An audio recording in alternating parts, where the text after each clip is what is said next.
એટીએમમાં અજાણ્યા શખ્સની મદદ મેળવતા પહેલા હવે સાવધાન થઈ જજો। સુરતના કાપોદ્રા પોલીસ મથક વિસ્તારમાં એટીએમમાં રૂપિયા ઉપાડવા જતા લોકોની મદદ કરવાના નામે ખેલ કરવામાં આવતો હતો।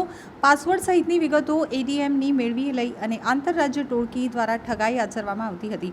કાપોદ્રા પોલીસે એટીએમ કાર્ડ ફેરવી છેતરપિંડી કરતા આરોપીને ઝડપી પાડ્યા છે। એટીએમ પિન મેળવી છેતરપિંડી કરનાર આંતરરાજ્ય ટોળકીના 2 સાગરીતો ઝડપાયા છે। લોકોને એટીએમમાં સમજ ન પડતા મદદના બહાને છેતરપિંડી કરતા હતા તો એટીએમ મેળવી અન્ય કાર્ડ આપી બાદ પૈસા ઉપાડી લેતા હતા। આરોપીઓ પાસેથી કાપોદ્રા પોલીસે 49 જેટલા એટીએમ કાર્ડ કબજે કર્યા છે। આરોપીની ધરપકડ સાથે એટીએમ કાર્ડ, મોબાઈલ, બાઇક અને રોકડા રૂપિયા કબજે લીધા છે। પોલીસે જણાવ્યું હતું કે આરોપી પપ્પુરામ અર્જુનલાલ જાટ અને પ્રભુલાલ ભેરુલાલ જાટ બંને રાજસ્થાનના વતની છે। આરોપીની સામે રાજસ્થાનમાં અગાઉ 9 ગુના નોંધાઈ ચૂક્યા છે તો આરોપી દ્વારા હની ટ્રેપ, લૂંટ સહિત એટીએમ ફ્રોડ સહિત ગુનામાં સંડોવણી હોવાનું સામે આવ્યું છે। કાપોદ્રા પોલીસે બંને આરોપી પાસેથી 1 લાખથી વધુનો મુદ્દામાલ કબજે કર્યો છે।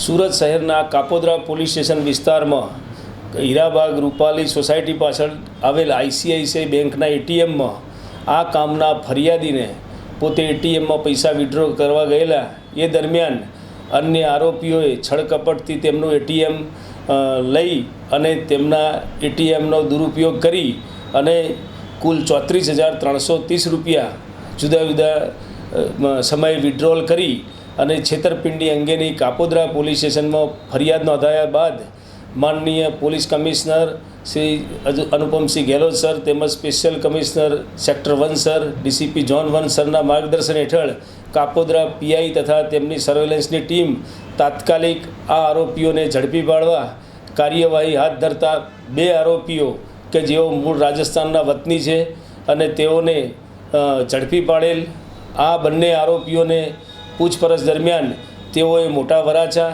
તેમજ કામરેજમાં આ જ પ્રકારે એટીએમ બદલી અને ગુનાને અંજામ આપ્યા હોવાની કબૂલાત કરેલ છે।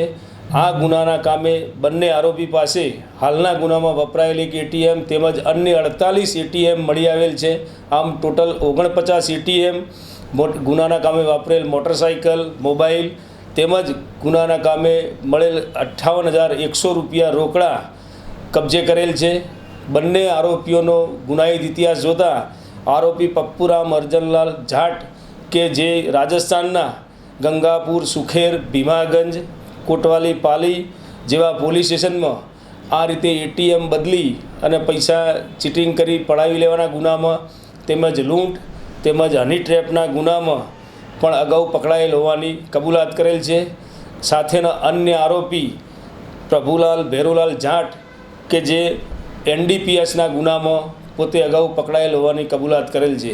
બંને આરોપીઓની ઘનિષ્ઠ પૂછપરછ ચાલુ છે અને આ કામે બીજા પણ ગુનાનો ભેદ ઉકેલાય તેવી પૂરી શક્યતા રહેલી છે।